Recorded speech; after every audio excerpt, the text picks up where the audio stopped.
sabbatical. I'm really not supposed to be working at all, and I'm here because Tom asked me to be here. And I said, I'm not doing any of this for 6 months, and I'm not doing any of this. And he said, oh, just one night, just one night. So here I am. I don't belong here. I don't belong here, partly because I'm not working with secular Franciscans. I used to. They were a very important part of my ministry for at least 8 years of my life as provincial spiritual assistant, and in the process of regionalization that was going on in the late 80s and early 90s. And because I think I spent a lot of time thinking about St. Francis, I think Tom would just said, could you vomit some of that here? And so, but I think about St. Francis because I am a Franciscan. And not because I belong to an order called the Capuchin Franciscans, but because I am a Franciscan. And I believe that you're here not because you belong to an order, but because you're Franciscans. That is, that you have the heart of a Franciscan.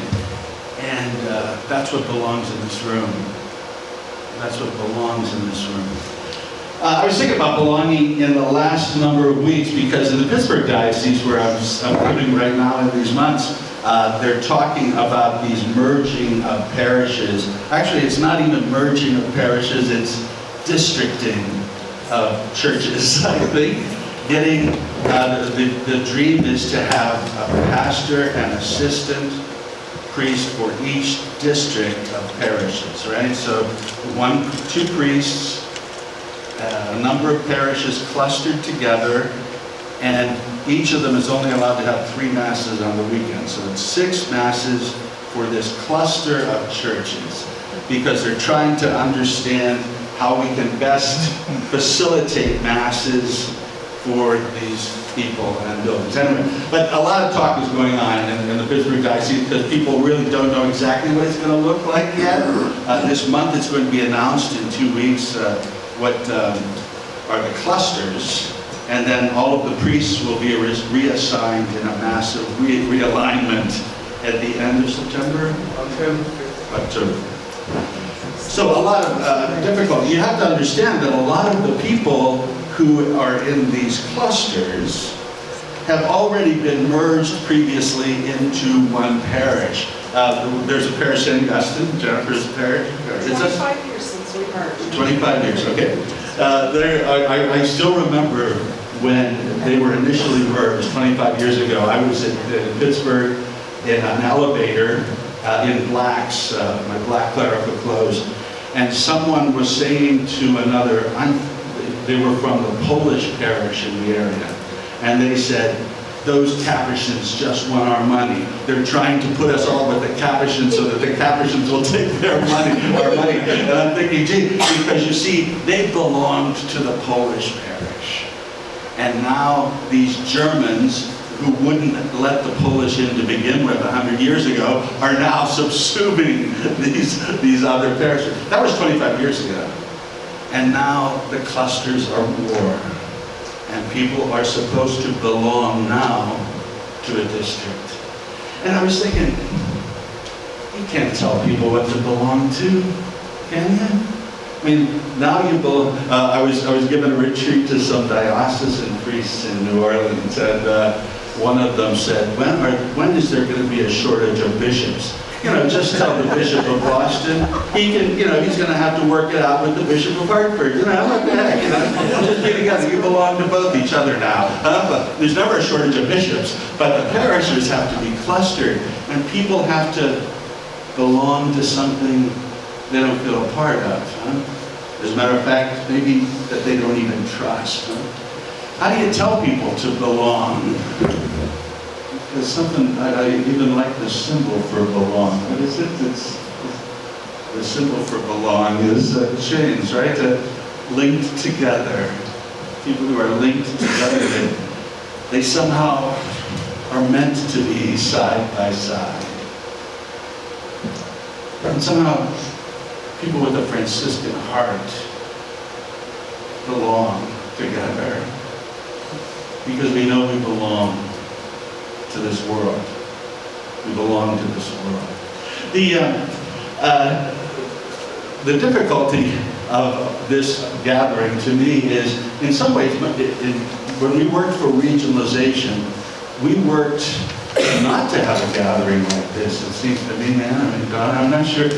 We did everything to try to say that the spiritual assistants kind of work, but that the secular Franciscans are regionalized so that they are local and their organization comes from the local level, and so that our provinces, which were all so messed up geographically, were no longer going to be the pattern of your gathering. But I have to say that something was lost in that. And what was lost was not from the secular Franciscan part, it was from the friar part. What was lost was some kind of ownership to where we belong. You know, in fact, I think some provincials, and just gave a talk at the general chapter, right, about spiritual assistance. I would think that there is a way that there were some friar groups that thought, well, great, if we regionalize, then we won't have to worry about who the spiritual assistant is in Philadelphia. We'll let the Capuchins take it since they're there, right? In other words, to kind of relinquish the responsibility of having spiritual assistance to a community. But we're glad that somebody else would have to do it or be, and so that in some ways friars disengaged from the people we belong to, from Franciscan hearts, because we had work to do and other work to do, and we're so welcoming that, well, this is your order. You do it. You take care of it. You be animated. And yet, spiritual assistants were meant to somehow be the link, somehow the link to a Franciscan spirit that they were consecrated to.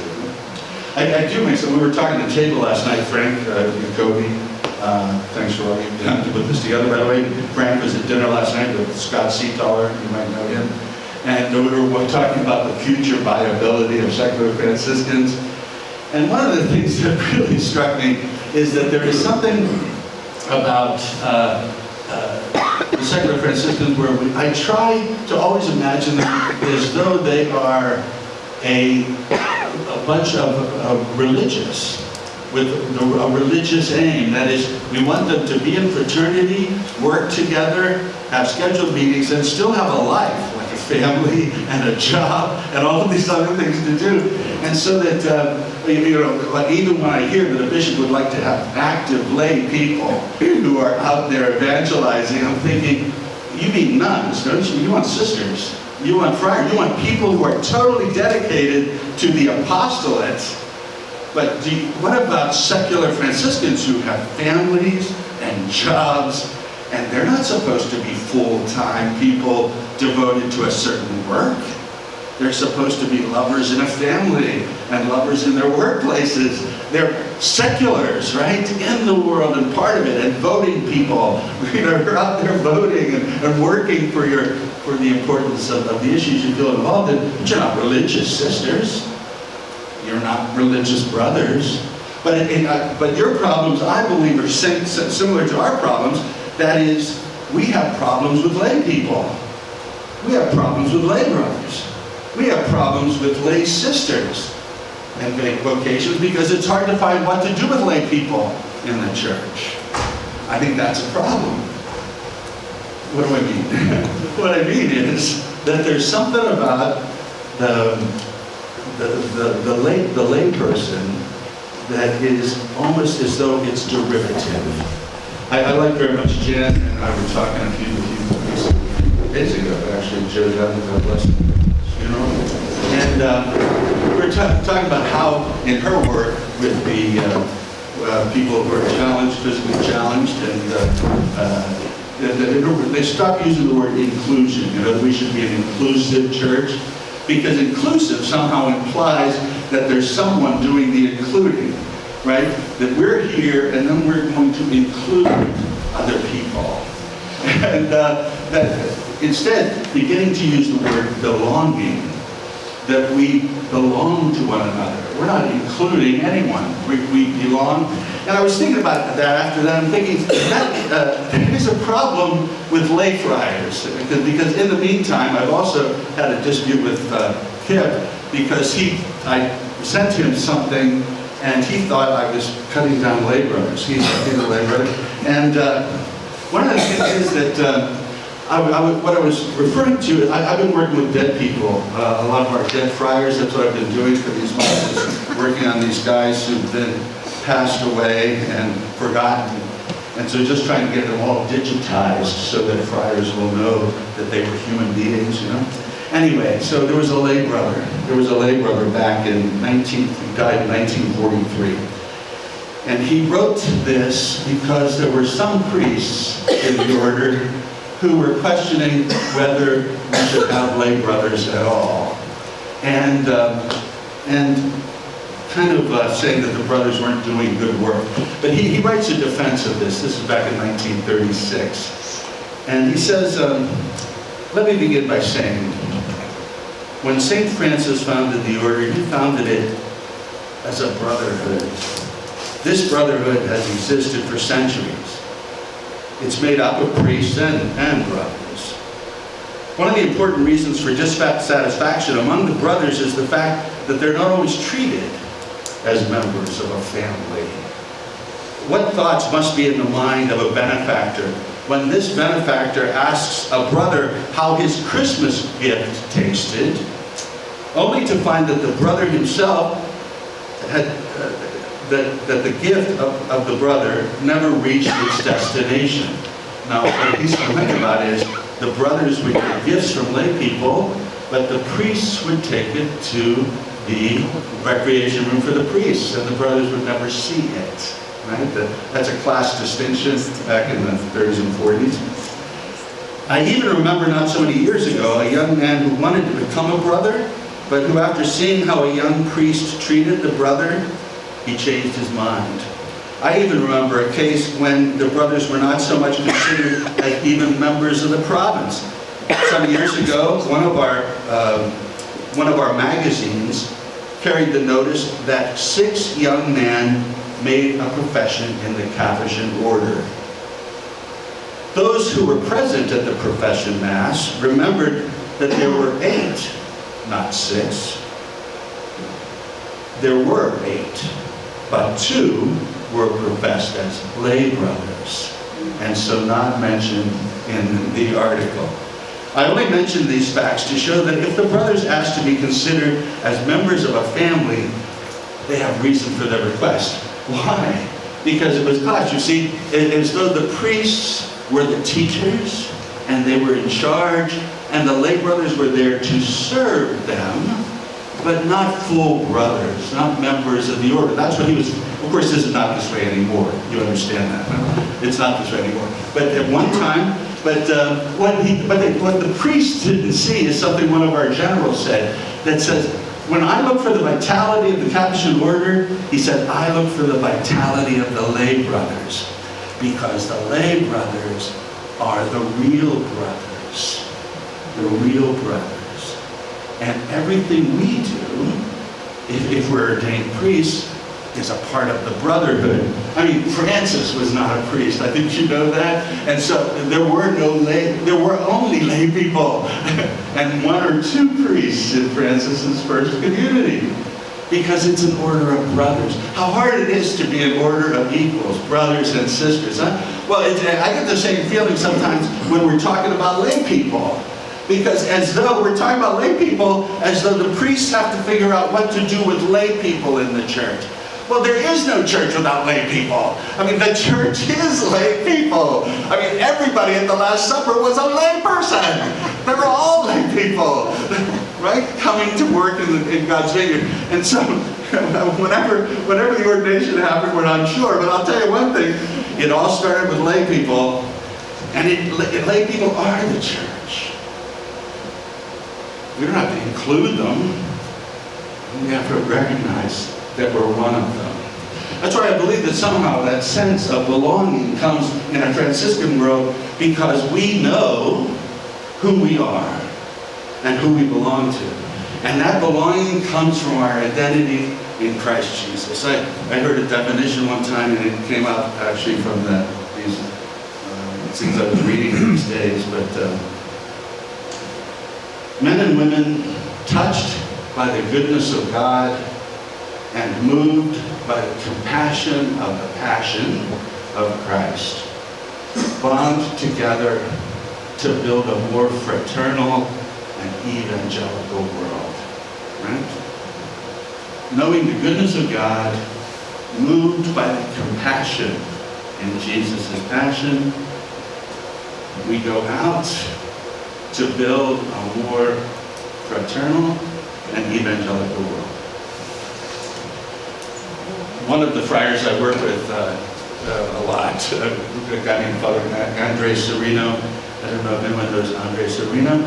Andre Serino talks about the importance of the word fraternitas. And he says it specifically in Latin, fraternitas, because it's a feminine noun, you know. Fraternitas is a feminine noun in Latin. Fraternitas means fraternity. That's how we translate it. But he said, you know, we often use the word community. In fact, I remember when I was first working with the secular Franciscans with Jan's community back in 1978, Ruth Druin always wanted us to use the word community instead of fraternity because it's brothers, you know, right? So we did use community just to be sensitive. But when I hear Andre talk, what he's trying to say is, yes, but as long as somehow we can communicate that it's not just having something in common, community. It's about being brother and sister to one another. It's about a relationship of knowing that we are brother and sister all together, and we belong to each other. And that was Francis's essence, isn't it? Because Francis was moved by the goodness of God and the passion, the compassion in the passion. Well, isn't that Francis? I've often, when I work on pilgrimages, try to make real, as much as I can, the real story of St. Francis. I mean, the real story of St. Francis is that he was a human being. You could buy that, right? He really was a human being. And you know that Francis fought at least in 2 or 3 major battles in his lifetime. And you do understand, don't you, that no man, no human being, but especially at this time, no man is still standing after a battle unless they have killed someone. You do understand that, right? So do you understand that Francis took a sword and stabbed people and brought about their death? And in those times, it's not like where you can do a droid, what do they call those things? Drone, thank you. It's not like you could send a drone and not be a part of it. In medieval warfare, at least 3 battles that we are aware of historically, he was in the battle and he survived the battle. That means he killed people. Now, I don't know what that does to a human psyche when you see someone's life slipping away because you caused it. But I do know that he was in prison for a long period of time, for a year. And I do know that one of the things a loser does, he lost the battle, that's why he was in prison. One of the things in the Middle Ages that a loser does is a loser buries his comrades. Right? Because if you lose a battle, first of all, you have to clean up your own dead and bury your dead, because that's what is demanded.